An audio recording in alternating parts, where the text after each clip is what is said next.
Hello, San Mateo County, and welcome. You are watching Sustainability Matters from the County Office of Sustainability. Thank you for joining us, and we'll get started in just one moment.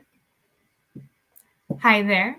My name is Kamille Lang. I'm a resource conservation specialist with the county's Office of Sustainability. Thank you again for joining us this morning.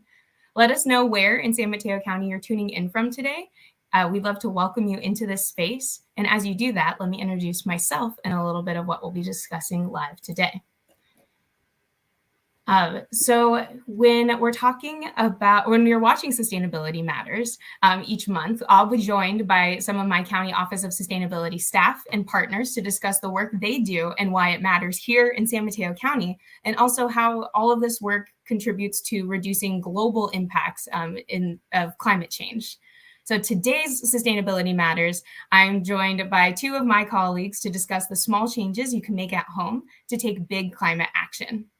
Over the past 2 years, we've had to spend more time in places we call home, whether that be a local neighborhood walking route, a nearby grocery store, or even the place you're living and your backyard, maybe. I don't know about you, but being at home so much more has caused me to notice a little bit more. I notice how the plants in my backyard react to the sun throughout the day. I have become enthralled by the finches that are making a nest outside of my window. But it's also given me an opportunity to notice how often I take out my trash and what's going into each bin when I'm sorting. I notice how often I choose to drive my car instead of bike or walk to my destination as well. You may also be feeling like you're paying attention to your daily habits too, a little bit more. There are so many changes we can do at home to take on positive climate action. When we make sustainable swaps at home, your daily habits contribute less to the global climate crisis by reducing the amount of harmful greenhouse gases being added into our atmosphere. Stick around today and come back every month at the last Thursday of every month to learn from my colleagues at the Office of Sustainability. And today we're going to be joined by a couple of my colleagues to learn specifically about the waste reduction and livable community projects that they work on. You can plug into those opportunities and make those sustainable swaps at home to reduce climate change and do the small swaps at home making big climate action. So thank you again for joining us. Feel free to let us know in the comments where you're tuning in from in San Mateo County. We'd love to say hi. Before I go any further, I'm curious to know what you think of when you hear the word sustainability.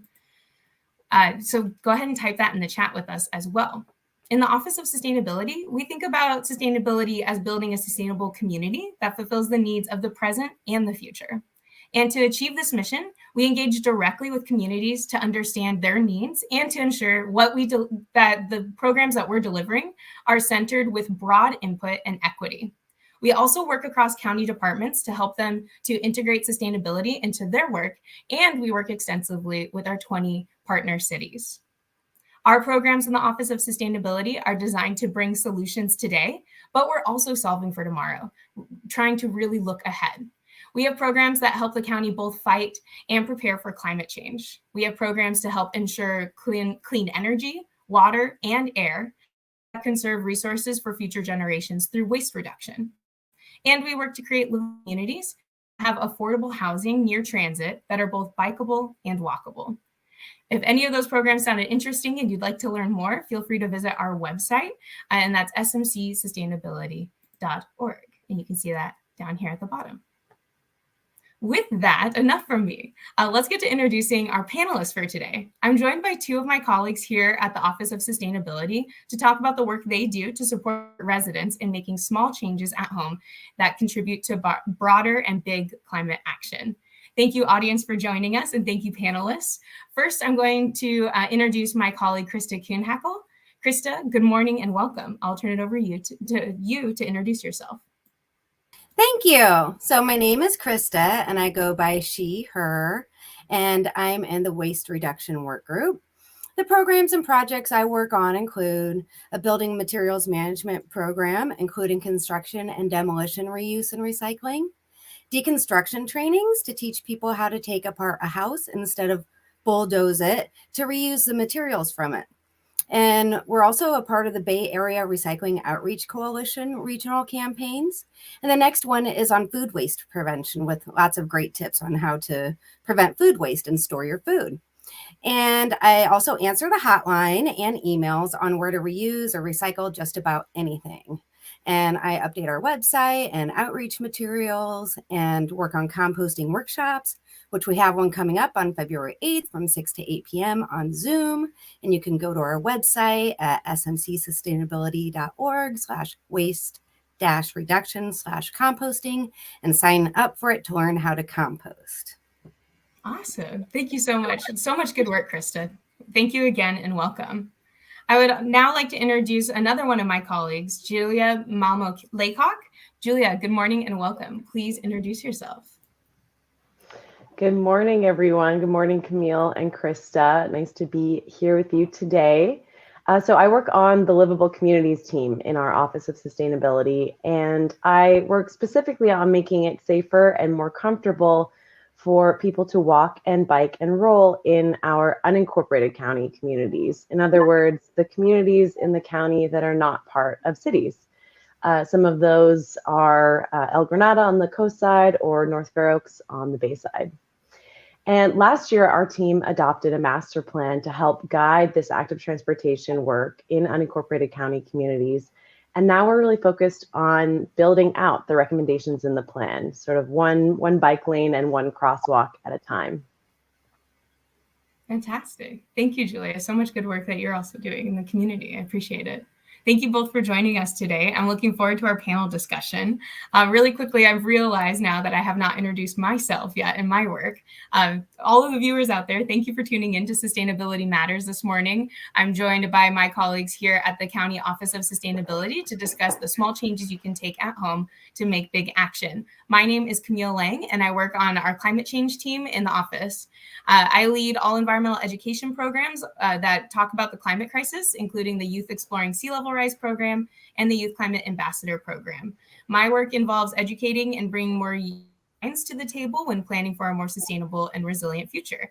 So with that, you two, are you ready to get into our panel discussion? I'm excited. Let's do it. Cool. Okay, so my first question for you two is, what are some small sustainability changes that we at home? As our panelists are answering these questions, feel free to ask your questions in the chat to these panelists as well. We'd love to get those connected to you. So again, our first question for the panel, what are some small sustainability changes that we can do at home? Krista, what do you recommend? Well, it's easy to reduce, reuse, recycle, buy recycled, and rot, which means compost at home. So try to reduce what you buy, especially plastic. Buy products that will last longer. Reduce food waste by storing food right and shopping your fridge first. Use non-toxic cleaning products to create less hazardous waste and a healthier environment. And you can reuse rags for cleaning, shopping bags, coffee mugs, straws, and utensils while you're out. Rainwater, rechargeable batteries, and you can donate and shop at thrift stores and building materials salvage yards so you don't have to buy new things. And used items are often much more interesting than new ones anyway. And you can recycle cans, bottles, plastics 1 and 2, paper, metal, including tin foil, which you should ball up, batteries and cardboard, and you can recycle all those things at the curb. And many other things can be recycled at other locations like plastic film, which is grocery bags, packaging around toilet paper and paper towels, styrofoam, ink cartridges, water filters, electronics, but you can try to fix them at Fix-It Clinic first, which are very fun, or donate them for reuse before recycling, and clothing and textiles that are worn out or have stains and holes. And you can buy recycled. Something isn't recycled until it's turned into a product. So it's important to buy recycled products to support the industry. This includes examples like paper, toilet paper, tissues, paper towels, clothing, toothbrushes, razors, hangers, doormats, and many other items. So when you're searching for something, just look for recycled content next time you're shopping. And compost. You can compost all of your food and vegetable scraps, coffee grounds, paper towels, weeds, and yard clippings. And if you don't know what to do with something, you can call us. That's great. Krista, you do such a great job of bringing the 4 Rs to real life and like making it so contextualized. I'm so grateful that you're here today and helped us navigate what those 4 Rs are again and how we can start applying that to our daily lives. So Julia, what do you think? What are some small sustainability changes that we can do at home in your mind? Yeah, first I just want to give a shout out to Krista. You are so knowledgeable and I am learning from you today here. So I really appreciate that. I did not know that you had to ball up aluminum foil to recycle it. So I'm going to stick that in my back pocket for next time. Also love the idea of shopping your fridge. I do that on a daily basis, many times per day. So in terms of small changes you can make at home in terms of active transportation or walking and biking, first, I want to point out a little bit of context that 40% of our greenhouse gas emissions in the county are from the transportation sector, which is mainly from driving cars in the county. So if it's accessible to you, you might try replacing a car trip with walking, biking, or taking transit to some of the places that you visit on a daily basis, like school or the grocery store or your neighborhood park. And you might take these trips as sort of an opportunity to explore your own community and notice, where does it feel safe to walk or bike and where doesn't it feel safe to walk or bike? And then talk to people about what you notice. And I'll make a plug for advocacy here, and specifically for advocating for more funding for walking and biking improvements in your community. In other words, to make the changes that are needed for you to feel safe walking and biking or rolling in your community. And one great way to start engaging in advocacy that could be attending your city or county's bicycle and pedestrian advisory committee meetings. And these advisory committees have the role of advising elected officials in jurisdictions throughout the county on biking and walking conditions and improvements. So the Silicon Valley Bicycle Coalition actually maintains a super helpful list of all of the bicycle and pedestrian advisory committees in the county that correspond to each city. So we are sharing that link here. Awesome. So great. Thank you, Julia, for joining us and reminding us of embracing an opportunity to reconsider how you usually travel to spots. I think just hearing from both of you, it's just noticing what you do naturally and trying to find a more sustainable swap, like with it being waste or how we walk, bike, and roll through our county. So this is so exciting. I appreciate your tips so much. Great. Okay, so my next question for the panel, what are ways that you can connect with neighbors to have a bigger impact? So this is asking, like, from a resident's perspective, what would you recommend that they can do to connect with neighbors to have a bigger impact? I will turn it over to Krista first, please. Well, you can share something you learned today with your family, neighbors, and friends. You can share food with neighbors to help prevent food waste and pick up litter around your neighborhood. And then you can meet neighbors while you're doing that. I love that. I know it's definitely a conversation starter in my neighborhood when I'm walking around with my bag. People want to see what's in there and we'll have a conversation about why I decided to do that. So it's definitely been a nice pathway to start talking to my neighbors about those things. I appreciate that, Krista. Great. Julia, what do you think? What can we do to connect with our neighbors? Yeah, I think taking a similar approach, building awareness in your neighborhood, in your community. And so one way to do this for walking and biking could be, getting neighbors and friends together for a bike ride or a walk in your neighborhood. Maybe you set a destination like a nearby park or, your neighborhood school to show folks how they can walk, ride, or roll there without their car. And I'll make another plug for the Silicon Valley Bicycle Coalition here. They do fantastic advocacy work and also host fabulous events and trainings like social rides and even bicycle education classes, which would be another way to kind of start making the swap, learning how to ride your bike in the city if you've only ridden recreationally in the past. I need to look that up. I feel like that's where I'm at, where I know exactly how to drive everywhere. I don't know how to walk there yet. So that's a great resource. Thank you, Julia. Well, great. So I just wanted to invite, if there's any questions from the people tuning in this morning, we would love to get your questions answered from Krista and Julia. Krista works on our waste reduction team, and Julia works on our livable communities team supporting alternative transportation in San Mateo County. I also work on our climate change team doing educational programmings. I think just hearing what both of you mentioned, that it's important to talk to other people about this, right? Like let the people in your community know why you care about these things and what you want to see at a neighborhood level even.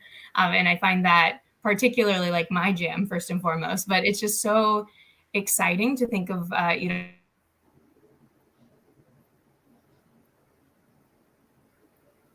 neighborhood matters a lot more to me now. And thinking about how I want to start conversations with those people is getting me really excited. I don't even need my second cup of coffee this morning. Cool. Well, thanks. So let's see.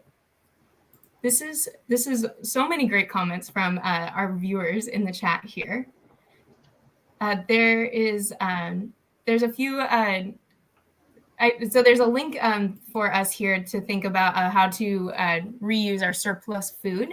And we saw that getting shared around. But if you're interested in what Krista mentioned of shopping your pantry and finding surplus food and donating that, there's resources online. We can't recommend that more, just to keep making sure that food is going to the right places in San Mateo County if we're not using it is always great. Well, This is fantastic. I really appreciate it. I wanted to see if either of you, before we go, do you have any final thoughts to share with us? I'll turn it to Krista first.